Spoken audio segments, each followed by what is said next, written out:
بسم اللہ الرحمن الرحیم۔ السلام علیکم دوستو، corona virus the game changer کے پارٹ 3 میں خوش آمدید۔ اگر آپ ہمارے چینل پر نئے ہیں تو آپ ہمارے چینل کو سبسکرائب کر لیں اور نوٹیفیکیشن بیل کو ضرور دبا لیں تاکہ آنے والی ویڈیوز کی نوٹیفیکیشن آپ تک پہنچتے رہیں۔ جیسا کہ آپ جانتے ہیں کہ ان ویڈیوز میں ہم کرونا وائرس کے متعلق قائم مختلف قسم کے نظریات کو زیر بحث لا رہے ہیں۔ آج کی ویڈیو میں ہم بات کریں گے کہ 1981 میں شائع ہونے والے novel the eyes of darkness کا کرونا وائرس کے ساتھ کیا حیرت انگیز تعلق ہے، نوسٹراڈیمس کون تھا اور اس کی حیرت انگیز پیشن گوئیاں کیا تھیں، کرونا وائرس کس طرح سے عالمی معیشت پر اثر انداز ہو رہا ہے، کیا کرونا سپر پاورز کی آپسی لڑائی ہے یا 1% طبقے کے مفادات کی جنگ، مسٹر رائٹ کی پرسرار کہانی کیا ہے، کرونا وائرس کے لیے کیا کرنا چاہیے۔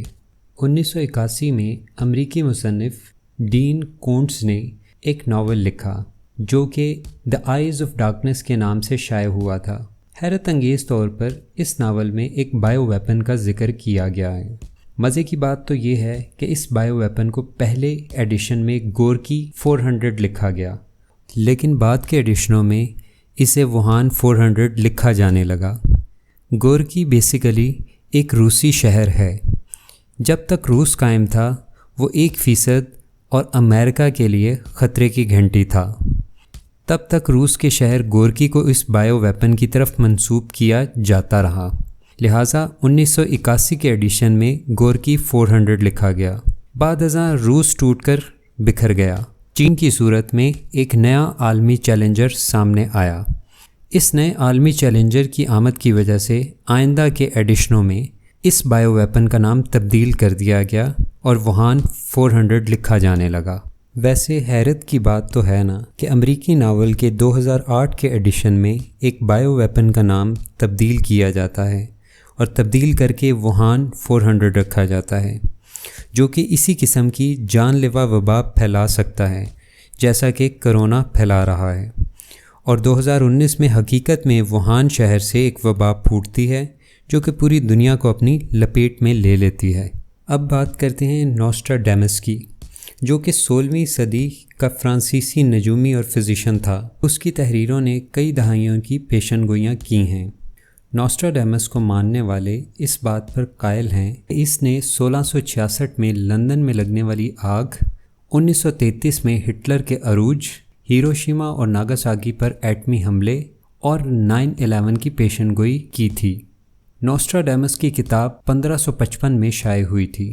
ایسا دعویٰ کیا جاتا ہے کہ اس نے 21ویں صدی میں دنیا کو لاک ڈاؤن کر دینے والی بہت بڑی وبائی بیماری کی بھی پیشن گوئی کر رکھی تھی۔ بہرحال کرونا وائرس کی وجہ سے پوری دنیا بند ہو چکی ہے، لوگ اپنے گھروں میں محصور ہو کر رہ گئے ہیں۔ ذرا تصور کیجئے لاک ڈاؤن صرف 10 یا 15 دن کا ہو تب بھی کتنی بڑی تباہی کی نشاندہی کر رہا ہے۔ دنیا کی آبادی کا بہت بڑا حصہ غریب اور نادار افراد پر مشتمل ہے۔ خاص طور پر ترقی پذیر ممالک میں تو بہت زیادہ آبادی غربت کی زندگی گزار رہی ہے۔ ایسے میں ان ممالک کی حکومتوں نے بہت سے قرض بھی لے رکھے ہیں۔ اب لاک ڈاؤن میں عوام کی ایک بڑی تعداد کی مدد اور کفالت کرنے کی کوشش اور ٹیکس اور دوسری معاشی سرگرمیوں کی بندش سے حکومتوں کی آمدنی کم ہوگی۔ غریب ممالک کا تو بالکل ہی دیوالیہ نکل جائے گا۔ عوام کی ایک بڑی تعداد کو تھوڑی تھوڑی مدد بھی حکومتوں کی معیشت کا جنازہ نکال دینے کے لیے کافی ہوگی، لیکن عوام کی بے چینی اور ناراضگی بڑھتی ہی جائے گی کیونکہ تھوڑی بہت مدد سے ان کا گزارا نہیں ہوگا، جس سے سنگین صورتحال پیدا ہو سکتی ہے۔ یقیناً مزدور اور دہاڑی دار عوام کا تو کام بالکل ٹھپ ہو کر رہ جائے گا اور انہیں جان کے لالے پڑ جائیں گے۔ لیکن اس پوری صورتحال میں بھی بڑی بڑی کمپنیاں جیسے یونیلیور، پراکٹر اینڈ گیمبل اور ڈیٹول کسی بھی طرح نقصان میں نہیں رہیں گی، بلکہ ان کی پروڈکٹس جیسے لائف بوائے، سیف گارڈ اور ڈیٹول کی قیمتیں بڑھنے کے باوجود دھڑا دھڑ بک رہی ہیں۔ اگر یقین نہیں آتا تو آپ اپنے کسی قریبی سپر سٹور پر جا کر خود ملاحظہ کیجئے۔ اگر تو یہ سپر پاورز کی آپس کی لڑائی یا کشتی ہے یا پھر 1% طبقے کے مفادات کے تحفظ کی جنگ ہے تو ہم امید کرتے ہیں کہ یہ بائیو وار جلد ہی ختم ہو جائے گی اور ان کو عام عوام پر رحم آ جائے گا اور ویکسین یا اس بیماری کا علاج اور اس مسئلے کا حل جلد ہی دنیا کو پیش کر دیا جائے گا اور انسانیت کو مزید تباہی و بربادی کا سامنا نہیں کرنا پڑے گا۔ ہم یہ دعویٰ تو نہیں کر رہے کہ یہ سب کچھ سچ ہے، لیکن گرم پانی کے غرارے کرنے اور پینے سے، لیموں اور سرکے کو پانی کے ساتھ استعمال کرنے سے اور بھاپ لینے سے اگر بیماری کا علاج نہ بھی ہو تو کم از کم اس وبا سے بچاؤ کی احتیاطی تدابیر کے طور پر مؤثر ثابت ہو سکتی ہیں، کیونکہ ہمارا ذہن جو سوچتا ہے ہم ویسے ہی ہو جاتے ہیں۔ ہمارا ذہن اور جسم بالکل اسی انداز میں ڈھل جاتا ہے۔ 1993 میں انسٹیٹیوٹ آف نوئیٹک سائنسز نے اسپونٹینیس ریمیشن اینڈ اینوٹیٹڈ ببلیوگرافی کے نام سے ایک تحقیق شائع کی، جس میں انہوں نے اسپونٹینیس ریمیشن کو یوں واضح کیا: بغیر کسی طبی علاج کے یا ایسے علاج کے ذریعے جو بیماری کی علامات یا ٹیومر کو ختم کرنے کے لیے ناکافی سمجھا جاتا ہو، کسی بیماری یا کینسر کا مکمل یا جزوی طور پر خاتمہ کرنا اسپونٹینیس ریمیشن کہلاتا ہے۔ کیونکہ اس میدان میں اس سے پہلے کوئی معیاری حوالہ موجود نہیں تھا، اس لیے ریمیشن پروجیکٹ کا موضوع دنیا کے طبی ادب یا میڈیکل لٹریچر کو پیش کر دیا گیا۔ اس کے نتیجے میں بننے والی کتاب دنیا میں اسپونٹینیس ریمیشن کی طبی طور پر رپورٹ کیے گئے کیسز کا سب سے بڑا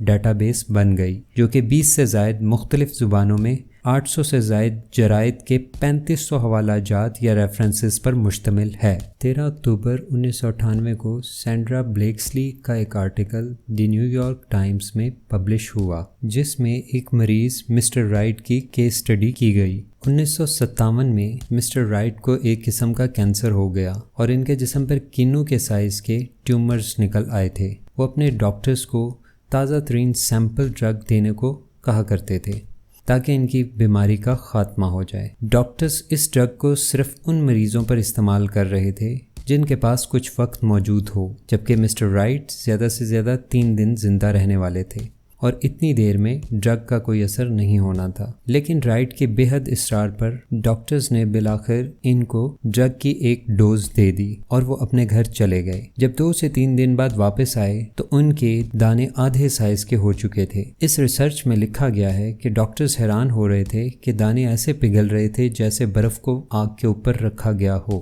10 دنوں کے بعد ان کے سارے دانے ٹھیک ہو گئے تھے اور 20 دن بعد وہ اپنے گھر واپس چلے گئے۔ چند ماہ وہ بالکل ٹھیک ٹھاک رہے، لیکن پھر امریکن میڈیکل ایسوسی ایشن نے ایک اشاعت کی جس میں یہ بتایا گیا کہ اس ڈرگ کے 80% سیمپل ٹیسٹ فیل ہو چکے ہیں۔ یہ اشاعت پڑھتے ہی مسٹر رائٹ کے جسم پر دانے چند ہی دنوں میں دوبارہ بننے لگے اور بیماری پھر سے واپس آ گئی۔ مسٹر رائٹ کے ڈاکٹر نے انہیں سمجھایا کہ آپ نے جو کچھ بھی پڑھا ہے اس کو بھول جائیے، وہ بالکل غلط ہے، لیکن ایسا نہ ہوا۔ بالآخر مسٹر رائٹ کے ڈاکٹر نے انہیں بتایا کہ اسی دوائی یا ڈرگ کا انتہائی بہتر اور دوہرے اثر والا ثابت شدہ اور ٹیسٹ شدہ ورژن موجود ہے، اگر آپ کو میں وہ لگا دوں تو کیسا رہے گا؟ جبکہ ڈاکٹر نے انہیں صرف سادہ پانی کو دوائی کی ڈوز کہہ کر دیا تھا، لیکن وہ دوبارہ سے صحت یاب ہونے لگے اور رائٹ اگلے 2 ماہ تک مکمل صحت یاب رہے۔ لیکن پھر امریکن میڈیکل ایسوسی ایشن کی حتمی رپورٹ آ گئی اور وہ ڈرگ مکمل طور پر فیل ہو گئی تھی